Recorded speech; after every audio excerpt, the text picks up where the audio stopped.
Central government నుంచి BTech చేసిన వాళ్ళకి కానీ, ఎంటెక్ చేసిన వాళ్ళకి గానీ, అలాగే సాఫ్ట్‌వేర్ ఎంప్లాయీస్‌గా వర్క్ చేస్తుంటారు కదా! వాళ్ళందరికీ ఒక మంచి నోటిఫికేషన్ అయితే రిలీజ్ చేసింది. సో, ఎన్ఐసి నేషనల్ ఇన్ఫర్మేటిక్స్ సెంటర్‌లో నోటిఫికేషన్ అయితే రిలీజ్ చేసింది. సో, దీనికి ఫ్రెషర్స్‌కి, ఎక్స్‌పీరియన్స్ ఇద్దరు ఎలిజిబుల్. సో, దీనికి ఏజ్ లిమిట్ ఎంత? ఎన్ని వేకెన్సీస్ ఉన్నాయి? ఏ విధంగా సెలెక్ట్ చేస్తారు? ఈ నోటిఫికేషన్ గురించి కంప్లీట్‌గా ఈ వీడియోలో అయితే ఎక్స్‌ప్లెయిన్ చేస్తాను. హాయ్ ఫ్రెండ్స్, నా పేరు Raja. So, welcome to Raja Bhupathi updates YouTube channel. So, first time ఎవరైతే మన ఛానల్ చూస్తారో లైక్ చేసి సబ్స్క్రైబ్ చేసుకోండి. సో, ఈ వీడియో స్కిప్ చేయకుండా ఎండ్ దాకా చూడండి. కంప్లీట్ డీటెయిల్స్ ఈ నోటిఫికేషన్ ఏ విధంగా అప్లై చేయాలి? లాస్ట్ డేట్ ఎప్పుడు? సో, సాలరీ ఎంతుంటది? ఎలా అప్లై చేయాలి? ఏంటనేది క్లియర్‌గా అయితే మనం ఈ వీడియోలో అయితే డిస్కస్ చేస్తాను. వీడియోలో నేషనల్ ఇన్ఫర్మేటిక్స్ సెంటర్‌లో నోటిఫికేషన్ అయితే రిలీజ్ అయింది కదా! బీటెక్ వాళ్ళకి గానీ, సాఫ్ట్‌వేర్ జాబులు చేసే వాళ్ళకి, ఎక్స్‌పీరియన్స్ పర్సన్స్‌కి, ఫ్రెషర్స్‌కి ఇద్దరికీ ఇది ఎలిజిబుల్. సో, దీని గురించి డీటెయిల్‌గా ఎక్స్‌ప్లెయిన్ చేస్తాను. సాలరీ ఎంత? ఎప్పుడు లాస్ట్ డేట్? ఎలా అప్లై చేయాలి? సో, ఏమేమి వేకెన్సీస్ ఉన్నాయి? దాని గురించి డీటెయిల్‌గా అయితే ఈ వీడియోలో అయితే ఎక్స్‌ప్లెయిన్ చేస్తాను. సో, ఇక్కడ నేనైతే దీని వెబ్‌సైట్ లింక్ అయితే డిస్క్రిప్షన్‌లో పెడతాను చూడండి. లేదంటే కామెంట్ బాక్స్‌లో పిన్ చేస్తాను ఈ వెబ్‌సైట్ లింకు. సో, అక్కడి నుంచి చూడండి. సో, ఇక్కడ ఫస్ట్ చూడండి నోటిఫికేషన్ అయితే మనకి దీంట్లో 3 టైప్స్ ఆఫ్ నోటిఫికేషన్ ఉన్నాయి. ఇక్కడ చూడండి. గ్రూప్ ఏ ఒకటుంది. తర్వాత ఇక్కడ చూడండి. సో, 3 రకాల పోస్టులు ఉన్నాయండి. ఒకటి ఫ్రెషర్స్‌కి, ఇంకోటి ఫ్రెషర్స్‌కి, తర్వాత ఎక్స్‌పీరియన్స్‌డ్ పర్సన్స్‌కి. సో, ఫస్ట్ అయితే మనం ఇక్కడ దీనిపైన ట్యాప్ చేద్దాం. So, advertisement for post of scientist C and scientist D and group A ఉంది కదా! దీనికి చూద్దాం. ఈ నోటిఫికేషన్ పైన క్లిక్ చేస్తే సో, ఇక్కడ చూడండి డీటెయిల్‌గా ఇచ్చారు. సో, ఇది గవర్నమెంట్. సో, ఇది ministry of electronics and information technology కింద వస్తది. Central government job. సో, దీనిలో చూడండి scientist position scientist D, scientist C అనమాట. గ్రూప్ దీంట్లో సి, డి కేటగిరీలో. సో, డి కేటగిరీలో 12 ఉన్నాయి. సి కేటగిరీలో 141 ఉంది. సో, దీనికి ఖచ్చితంగా ఎక్స్‌పీరియన్స్ కావాలి ఈ రెండిటికి మాత్రం. ఇక్కడ చూడండి సాలరీ మాత్రం 78,000 నుంచి 2,00,000 వరకు ఉంది. ఇక్కడ 67,000 నుంచి 2,00,000 వరకు ఉంది. సి, డి చూడండి. ఇది వేకెన్సీస్. సో, దీనికి క్వాలిఫికేషన్ ఏంటి? ఎక్స్‌పీరియన్స్ ఎంత ఉండాలో చూద్దాం దీనికి. సో, ఇక్కడ చూడండి ఎడ్యుకేషన్ ఎలిజిబిలిటీ ఇచ్చారు. సో, మీరు బ్యాచిలర్ డిగ్రీ ఇన్ ఇంజినీరింగ్ గానీ, టెక్నాలజీ గానీ, తర్వాత ఎలక్ట్రానిక్స్ అండ్ కమ్యూనికేషన్ గానీ, సో, మీరు ఎంఎస్ చేసిన వాళ్ళు గానీ కంప్యూటర్ అప్లికేషన్‌లో master degree in computer application, master degree in engineering and technology అలాగా చాలా ఇచ్చారు క్వాలిఫికేషన్స్. ఇది ఇవన్నీ కంప్లీట్ చేసిన వాళ్ళంతా దీనికి అప్లై చేసుకోవచ్చు. ఇంకా ఇక్కడ ఇచ్చారు చూడండి ఫీల్డ్ ఆఫ్ ఎగ్జామినేషన్స్ అని. తర్వాత దీనికి రిలవెంట్ ఎక్స్‌పీరియన్స్ ఎంత ఉండాలంటే సైంటిస్ట్ సికి మాత్రం 4 ఇయర్స్ ఎక్స్‌పీరియన్స్ ఉండాలి. డికి మాత్రం సైంటిస్ట్ డి ఉంది కదా! దానికి 8 ఇయర్స్ ఆఫ్ ఎక్స్‌పీరియన్స్ ఉండాలి. దాన్ని బట్టి సాలరీ ఉంది. ఓకేనా? సో, ఇది వీళ్ళ ఎక్స్‌పీరియన్స్. సో, వీళ్ళకి సెలక్షన్ ఏ విధంగా ఇక్కడ దీనికి ఏజ్ లిమిట్ కూడా ఇచ్చారు చూడండి. సో, సైంటిస్ట్ డికి అప్పర్ ఏజ్ లిమిట్ వచ్చి మాక్సిమం 40 ఇయర్స్ కన్నా ఎక్కువ దాటకూడదు. సైంటిస్ట్ సికి మాత్రం 35 ఇయర్స్ మాక్సిమం. ఓకే.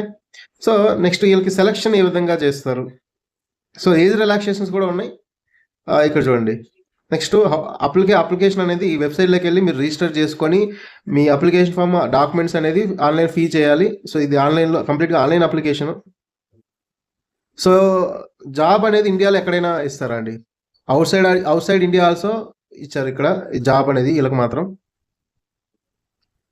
సో, ఇవి డాక్యుమెంట్స్ ఉండాలి. చెక్ లిస్ట్ ఇచ్చారు. మనం అప్లికేషన్ ఫిల్ చేసేప్పుడు ఇవి చూసుకోండి. సో, ఇక్కడ అప్లికేషన్ ఫీ అనేది జనరల్ కేటగిరీకి మాత్రం 800. ఎస్సీ, ఎస్టీ వాళ్ళకి ఫీ ఏం లేదు. ఉమెన్‌కి పీడబ్ల్యూ క్యాండిడేట్‌కి. సో, ఒక క్యాండిడేట్ ఒక పోస్ట్ కన్నా ఎక్కువ పోస్టులకు అప్లై చేసుకోవచ్చు. అప్పుడు ఎక్స్ట్రా 800 అమౌంట్ అనేది పే చేయాలి. సో, ఇక్కడ చూడండి వీళ్ళకైతే టెస్ట్ ఉంటది. Choice of centre for screen ఇప్పుడు సైంటిస్ట్ సికి, డికి మాత్రం వీళ్ళకి ఎగ్జామ్ ఉంటది. సో, ఇక్కడ ఈ సెంటర్స్‌లో ఉంటది. సో, వీళ్ళకి సెలక్షన్ ఏ విధంగా ఉంటదంటే 3 స్టేజెస్‌లో ఉంటది. ఫస్ట్ అయితే స్క్రీనింగ్ టెస్ట్ ఉంటది. తర్వాత పర్సనల్ ఇంటర్వ్యూ ఉంటది. Evaluation. So, next personal interview ఉంటదండి. సో, ఈ 3 లెవెల్స్‌లో ఉంటది వీళ్ళకి మాత్రం. సో, ఇక్కడ చూడండి ఫస్ట్ ఫేజ్‌లో స్క్రీనింగ్ టెస్ట్ ఉంటది కదా! సో, అది ఇంకా వేరియస్ పారామీటర్‌లో అవాయిడ్ చేస్తాడు మార్క్స్. సో, 120 మార్క్స్ ఉంటదంట. ఇంటర్వ్యూ అనేది 30 మార్క్స్. Total 150 marks. సో, ఇది కంప్లీట్‌గా ఆన్‌లైన్ మోడ్‌లో ఉంటది ఎగ్జామ్ అనేది. సో, నెక్స్ట్ డాక్యుమెంట్ వెరిఫికేషన్ ఉంటది. సో ఇది సీనియర్ ఎక్స్పీరియన్స్ పర్సన్స్కి అండి ఇది. సో ఇక్కడ వెయిటేజ్ చూడండి, మీ 10th క్లాస్ మార్క్స్ బట్టి కూడా ఇక్కడ 10th క్లాస్ మార్క్స్కి, ఇంటర్ మార్క్స్కి, గేట్ స్కోర్కి వెయిటేజ్ ఉన్నాయి. మీకు ఆన్లైన్ ఎగ్జామ్తో పాటు వెయిటేజ్ కూడా ఉంది. ఇక్కడ చూడండి ఎన్ని మార్క్స్ ఇస్తారు. ఇప్పుడు 150 మార్క్స్ మనకి ఎగ్జామ్ ఉంది కదా, 30 మార్క్స్కి అనేది ఇంటర్వ్యూ ఉంటుంది. ఈ వెయిటేజ్ చూడండి, మీ అకాడమిక్ క్వాలిఫికేషన్ కూడా మార్క్స్ ఉన్నాయి ఇక్కడ. సో ఇది ఎక్స్పీరియన్సెస్ పర్సన్కి. ఇప్పుడు ఫ్రెషర్స్ చూద్దాం నెక్స్ట్. సో ఫ్రెషర్స్కి వచ్చి నోటిఫికేషన్ ఇక్కడ ఇది గ్రూప్ ఏబి ఉంది కదా, ఇది ఫ్రెషర్స్కి అండి. ఈ నోటిఫికేషన్ ఇక్కడ కనిపిస్తుంది కదా, ఇది గ్రూప్ B4 సైంటిస్ట్ ఉంది కదా, ఇది ఫ్రెషర్స్కి. సో దీనిలో సో లాస్ట్ డేట్ వచ్చి మనకి April 24th. ఇది కంప్లీట్గా ఆన్లైన్ అప్లికేషన్. దీనిలో గ్రూప్ ఏ అని 2 లెవెల్స్ ఉన్నాయి. సో దీనికి ఏ విధంగా సెలెక్ట్ చేస్తారంటే ఫస్ట్ సో మీకు గేట్లో వచ్చాయి కదా స్కోరు, దాన్ని బట్టి షార్ట్ లిస్ట్ చేస్తారు. నెక్స్ట్ పర్సనల్ ఇంటర్వ్యూ ఉంటుంది. దీనికి ఎలాంటి ఆన్లైన్ ఎగ్జామ్ అలాంటిది ఏమి ఉండదు. జస్ట్ మీ గేట్లో స్కోర్ వచ్చి ఉంటుంది కదా, 24, 25, 26 బ్యాచ్. ఎవరైతే 24, 25, 26లో గేట్ ఎగ్జామ్ రాసింటారు కదా, దాన్ని బట్టి షార్ట్ లిస్ట్ చేస్తారు. వాళ్ళకి ఇంటర్వ్యూస్ అనేది కండక్ట్ చేస్తారు. సో ఇక్కడ చూడండి వేకెన్సీస్ కంప్యూటర్ సైన్స్లో 168 ఉన్నాయి, ఎలక్ట్రానిక్ అండ్ కమ్యూనికేషన్లో 25 ఉన్నాయి, డేటా సైన్స్ అండ్ ఏఐలో 50 ఉన్నాయండి వేకెన్సీస్. సో ఇక్కడ చూడండి eligibility criteria, valid score in 2024, 25, 26. సో మీరు గేట్ దేంట్లో రాసినారంటే computer science, information technology, electronics and communication engineering రాసినారు. తర్వాత డేటా సైన్స్, ఆర్టిఫిషియల్ ఇంటెలిజెన్స్. దీనిలో ఎవరైతే గేట్ ఎగ్జామ్ రాసారో వాళ్ళందరూ దీనికి అప్లై చేసుకోవచ్చు. సో ఇంకా కంప్యూటర్ సైన్స్ ఇక్కడ ఎడ్యుకేషన్ క్వాలిఫికేషన్ మనం ఆల్రెడీ డిస్కస్ చేసాం.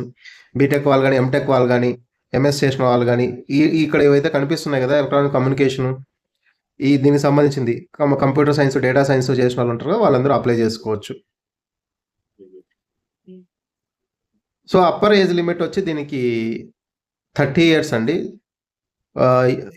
సో తర్వాత ఏజ్ రిలాక్సేషన్స్ కూడా ఉన్నాయి. సో SC/SC వాళ్ళకి అయితే 35, OBC వాళ్ళకి 33 years.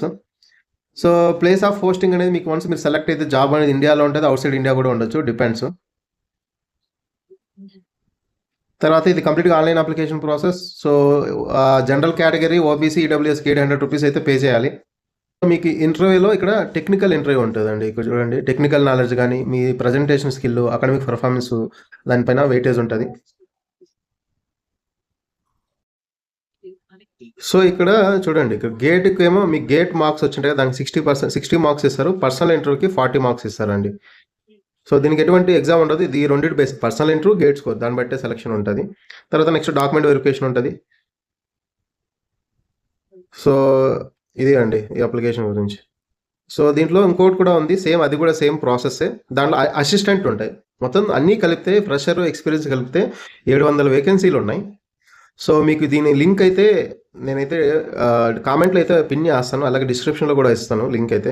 సో ఇదైతే బీటెక్ చేసిన వాళ్ళకి, ఫ్రెషర్స్గా ఉన్న వాళ్ళకి కానీ, ఎక్స్పీరియన్స్డ్ పర్సన్కి ఇద్దరికి అప్లై చేసుకోవచ్చు. మంచి ఆపర్చునిటీసే అని చెప్పాలి. గేట్లో క్వాలిఫై అయిన వాళ్ళు మాత్రమే, అది గుర్తుపెట్టుకోండి. సో ఫైనల్గా ఇన్ఫర్మేషన్ యూస్ఫుల్గా ఉంటే లైక్ చేసి సబ్స్క్రైబ్ చేసుకోండి. అలాగే పక్కన హై బటన్ ఉంటే పాయింట్స్ ఇవ్వండి.